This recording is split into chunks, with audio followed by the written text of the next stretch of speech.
So have we convinced you that manifestation is the way you feel? And have we convinced you that the way you feel is something that is changeable within the next 5 minutes once you know this? Less, really, but it is changeable. So you have complete control over the only manifestation that matters, which is the manifestation of you allowing the fullness of who you are to be present in this moment, because you are the manifester of the manifestation, which is you. You are the one who does it. You are the one who bees it. You are the one who is it. You are the one who are it. You are the manifestation and the creator of the manifestation. And if you've got that, then you've got everything that you need. And we can now return to your vortex and bask in the deliciousness of the rendezvous that we will one day have, maybe today and maybe when you croak. You don't have to wait until you croak to be the manifester of the joy that you have put into your vortex. You can have it now. In other words, there are a lot of people now talking about law of attraction. But until you're understanding that what you're wanting to attract is a manifestation that pleases you, and that the manifestation is the emotion over which you have complete control, then you're still looking around and expecting others to do things differently so that you can feel better, which renders you powerless moment after moment, day after day, relationship after relationship, because they are the center of their universe, not yours. So you're looking for love in all the wrong places. In other words, anytime you say or mean or feel about anyone, you need to do something a little differently so that I can have a better feeling response. You render yourself powerless, because as much as they love you, and many of them do, they don't have the power to get into the center of your universe and be your center. You got to do it, you see. And when you figure out how to do it and you start doing it, then you begin to feel powerful, because the demonstration, manifestation, same word, all around you.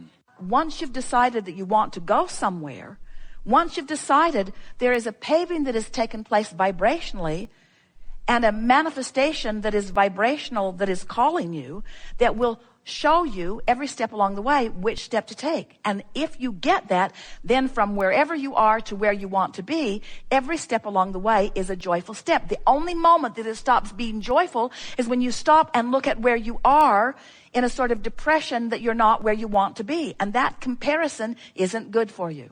It would be like going to the new car dealership and saying, I want a new car and I want you to design it especially for me, and I want it to look mostly like that one, but with one exception. You know that glass thing that's out there in front? I think they call it a windshield. You say to the guy, I want my windshield in the floorboard. Don't put it out there. Put it here, because I really am concerned about where I am at all times. So just put it there, and I'll just hope for the best out there. And you're laughing because you know that's silly. You know that you're much better off, if there's any motion happening, to be looking where you're going. But what you forget is that there's vibrational motion happening all the time. And if you're looking at what is, then that's why you don't feel good. That's why you're tripping up. That's why it isn't fun. That's why it doesn't feel good. Look out there where you're going, because where you're going is sure. And you know how we know? Because we're really smart. We are. We know because we're over there where you're going. We saw you put it there. We embraced it when you put it there. We're standing in the vibrational attitude of it. We have become the vibrational equivalent of it, and we are calling you toward it. And when you go toward it, we didn't say when you get there. We're not ever going to say to you, when you get there, you'll feel better. We're saying when you look up and start your journey, your conscious journey toward where you want to go, you'll feel better. It doesn't matter where you are. Every time we get together with you, we say it several times, every opportunity we have, everything that everyone wants or ever has wanted or ever will want is because they believe they will feel better in the having of it. They believe they will have a good feeling emotional response in the receiving of this other thing that they think they want. And what we want to convince you of is that what you want is the emotion. What you want is the good feeling. The other stuff's just the justification that you give for having it. In other words, I want prosperity because I will feel better, and I want a lover because I will feel better, and I want this because I will feel better. I want everything that I want because I believe I will feel better in the having of it, and I believe I will not feel good in the absence of it. But it is the emotion that is the primary manifestation. Hear that. Your emotion is your primary manifestation. And if you can hear that, if you can leave with that today, if you can know it in the way we know it, then you will have control of the only manifestation that matters, which is the way you feel. And when you get control of that one, you've got control of every other manifestation.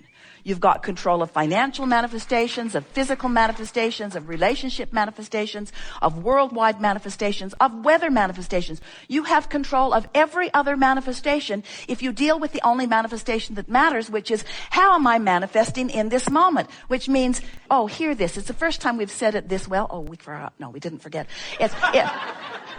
How much of me am I allowing to manifest here and now? How much of me is playing with you now? How much of me are you getting? Are you getting the pinched off version because I'm choosing something that bothered me last night and that I worried about? Am I choosing something that only allows a little bit of the manifestation of me to be here so you get the raw, ragged edged, on-retoed version of me? Is that the manifestation that you're getting of me? Or are you getting the full-blown, tuned in, tapped in, turned on, source energy manifestation of me? That's the manifestation. So someone said to us one day, Abraham, my body hurts me. How can I feel good when I am in pain? And we said, because you have to separate the physical manifestation from the emotional manifestation. We said you have to separate what has manifested so far from what's in the vortex. You have to separate the emotion from what you are calling reality, because there's another vibrational reality that you have not fully embraced. And when you do, your emotion will be one of ease. We knew that she could leave her fear behind this red hot minute, while it was unlikely that she would leave her physical discomfort behind this red hot minute. So we were saying to her, you have a choice.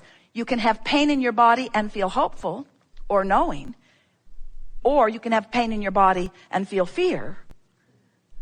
But let the manifestation that you're reaching for be the improvement of fear to hope rather than in the improvement of pain to no pain.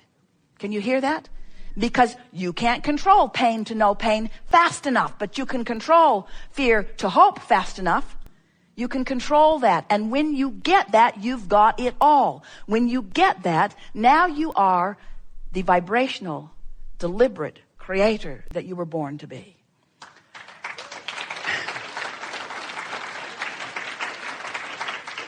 Oh, I felt better before I wanted that thing that I can't have, and that thing that I can't have. But from your broader point of view, there are none of those things that you cannot have. There is nothing that life can propose to you through the contrasting focus that cannot become a manifested actuality in what you call your real life experience. Now, we don't really agree with you on what you think your real life experience is, because we know that when life inspires you to a new desire, that's the real life experience, because that's what rings our bells. When life causes you to want something different or more beyond what is, there is a vibrational version of it, which is where we dwell, which is thrilling to us, because when we focus upon your furthest most expansion, there's no gap between your furthest most expansion and where we are. So we just experience the bliss of the expansion. But if you expand because desire causes you to do it and you don't go with the expansion, then you have to some degree a resistant gap that can go from, even in hope, there's a little gap. I want it and I hope I'll get it. Gap. I want it and I doubt I'll get it. Gap. I really, really, really, really want this thing I really, really, really, really don't believe. Deadly. In other words, feels awful, doesn't it? To want something, really want something and not believe it. Oh, don't do that. Find a way to believe in what you want. Find a way to believe in what you want until you know it, even before it's manifested. And that's what trips you up. You don't want to do it that way. You don't want to do it that way. You want evidence first, and then you'll believe it. Doesn't work that way. And you say, well, it must work that way, because I haven't believed a lot of things that have eventually come about. And we say, not until you stopped not believing them. You might have been distracted from it. You might have stopped thinking about it. You might have focused on other things. You might have ceased the resistant energy and not known that you had ceased the resistant energy. But we promised you, you ceased the resistant energy before anything came about. You are the creator of you. You are the creator of you in your moment, you in your conversations, you with the security guard, you with the strangers, you with your friends, you with your lovers. You are the creator of you. You are the creator of you. You are the creator of your manifestations, moment by moment by moment by moment by moment, and you've got control of that. So something happens that gets your attention, and because it has your attention, and it doesn't have the attention of your source. Did you get that? If you feel negative emotion, it means it's got your attention, just not the intention, not the attention or intention of the larger part of you. In other words, when you're feeling afraid, or when you're feeling angry, when you're feeling blameful, you're out there on the raw and ragged edge without the resources of your source, because you are depriving yourself of the full integration or blending of all of that because of the vibrational attitude of whatever it is that you are focused upon. That's what negative emotion always means. So when you get it, that you have control of what you give your attention to, then you know that you can set yourself up for wonderful moments after wonderful moments after wonderful moments. There's no reason for you to dip.